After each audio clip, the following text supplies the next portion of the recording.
Fans, and welcome to another edition of Scott Sports 101. I'm Scott Trella.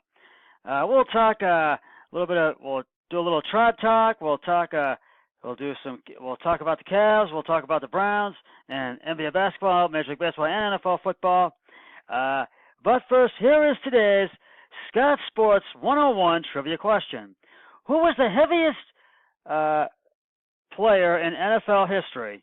I'll have the answer later on the broadcast.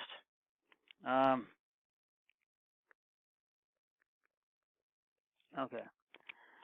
I'll have the answer, and I just saw it.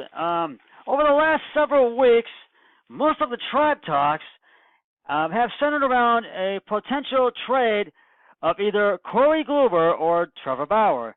Now, whenever a Cy Young caliber pitcher is available during the off season, it deserves to be in the news, though most reports suggest that the Indians will only trade only one of the two stars.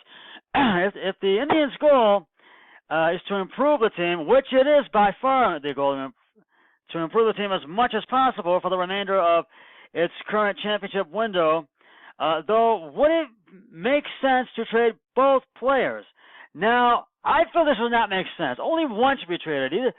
Kluber is one of the best pitchers we have, and I feel we need to keep him here.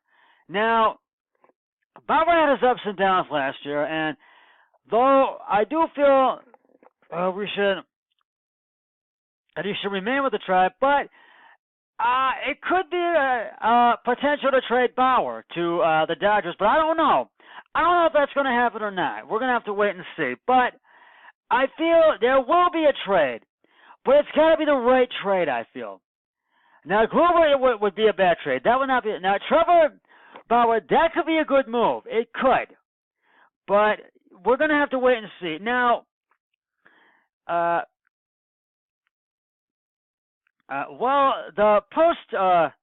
this post story started as an exercise to jump the shark on the Indians, all the trade rumors,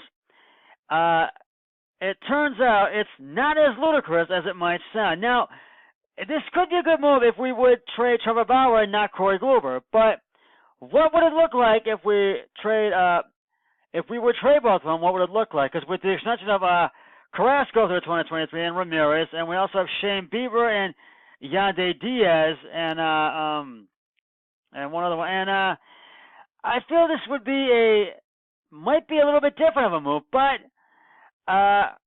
we did trade Juan Gomes, and that I thought, I don't know, that might have been a good move, might not have been. I don't think it was, but I don't know. But it could work out.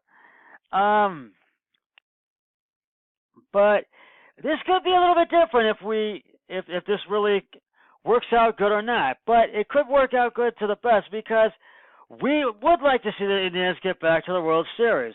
But we will see. And we will see what they do because in the rest of this month and in January, because in February, mid-February, that's when spring training will get underway. So we'll have to see what kind of moves they make the rest of this offseason. I will keep you posted. The Cavs will be back in action tomorrow night as they will take on the New York Knicks at Quicken Loans Arena, and the Cavs will look to bounce back from last night's 108-92 loss over the Milwaukee Bucks. Drew's crew knows they will need to have a good game plan and strategy to win tomorrow night's game against the New York Knicks. Now, in 2016, with the NBA title the Cavs won, the Cavs lost 25 games before the start of the second half, and before the playoffs began. Now, the Cavs have lost 21 games already this season. Now, Larry Drew said today that this team needs to make improvements and adjustments by far. Now, the team wants to be the best that they can be, and it's hard to say right now if the Cavs will make the playoffs or not, but I'm not holding my breath, and I don't think that they will. But they want to improve on this, and they want to win more games, and I think they're going to go over some lottery picks in the draft. But we'll see what happens for the rest of the season, and right now we are 14th in the NBA, and we do want to improve on that, and we'll see if we do. So we'll see if we do throughout the course of the rest of the season. Tip-off for tomorrow night's game is at 7 p.m. on Fox Sports Ohio. After a big 26-20 win over the Carolina Panthers in Week 14 last week, the Browns will look to make it two wins in a row when they take on the Denver Broncos at Sports Authority Field in Denver, Colorado on Saturday. Baker Mayfield will be the starting quarterback once again. The Broncos are coming off a 20-14 loss over the 49ers in Week 14 last week. And the Broncos are going to be out to win this game this week by far. But the Browns are not going to go away quietly by any means. If the Browns want to come, if the Browns want to come out of this game, of this Saturday's game with the win, they are going to have to really dominate this game and put points on the board from the start. And they will really have to put pressure on and stop Broncos QB Case Keenum and Broncos running back Phillip Lindsay, as well as the Broncos' strong offense and strong defense.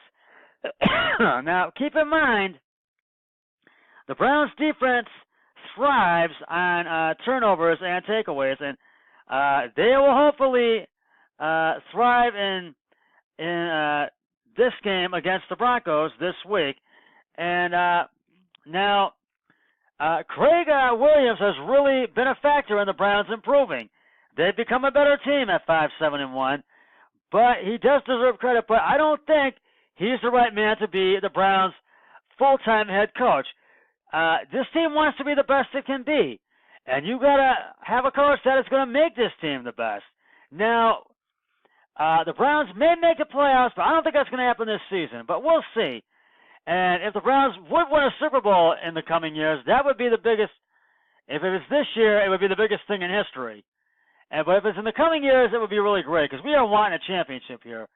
And we'll see. And so you need to have the right coach. John Dorsey knows what he's looking for. And Jimmy Haslam needs to stay out of it because John Dorsey's focused on what he's looking for, and he wants to find that right guy who will be the Browns' full-time head coach beginning next season. Now, we will get back to talking about this Saturday's Browns game and tomorrow night's Cavs game in just a moment. But it's now time for the answer to today's Scott Sports 101 trivia question. Who is the heaviest player in NFL history?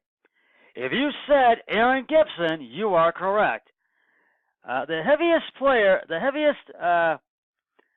in NFL history is former Lions offensive tackle Aaron Gibson, whose listed weight got as high as 410 during his playing career. Gibson would play for 6 years in the NFL, going through stints with the Lions, with the Detroit Lions, the Dallas Cowboys, Chicago Bears, and the Buffalo Bills. Gibson would find himself out of the NFL by 2007, where he signed with the Austin Wranglers of the Arena Football League. And I will have another trivia question on my next broadcast, so stay tuned for that. Getting back to the Cavs and tomorrow night's game, they are really going to try to bounce back tomorrow night, and we'll see. The Knicks they have a decent team, and the Cavs are really going to have to really make adjustments and really have a good game plan and strategy, and they're going to have to really come out and really score early. And Colin Sexton has been really looking promising and has been averaging at least 20 to 21 points a game. So we will see, actually I should say 20 or more points a game. So we'll see what happens tomorrow night and see if they can really keep it up and see how well they can do against the Knicks, because they're really going to try to bounce back from that loss on Monday. Now, my final thoughts regarding this Saturday's Browns game against the Broncos. I feel that I'm not going to make a Browns score prediction. I'm not going to make a score prediction, but I feel that even though the Broncos are going to be out to win this one by Friday, it's in Denver, I feel that the Browns are going to steal a one on the road and win this game. But I'm not going to give a score. As I said, I'm not going to give a score prediction. But I really feel the Browns have not beaten Denver in years. And I feel this could be the year the Browns finally beat Denver in Denver. Now, I have to tell you, the last time the Browns beat the Broncos was at home at the old Cleveland Stadium, and I think it was back in 1986, 16-13. I do believe, and I just feel, I have a hunch that the Browns are going to beat Denver at Sports Authority Field in Denver this Saturday. I'm not going to give a score prediction, though, but I feel they're going to win this game. Even though I don't know if I want to pick the Browns to win, I do want them to. I feel they're going to win this game. Well, that's going to wrap it up for this edition of Scott Sports 101. I'll be back either tomorrow. If not tomorrow, I'll be back tomorrow. If not, on Thursday with Scott Sports 101 NFL football, Thursday night football, pregame and postgame show. When the Chargers will take the LA Chargers will take on the Kansas City Chiefs. But until then, always remember, be a team player each and every day in every way possible. So long, everybody. 3, 2, 1. I'm done.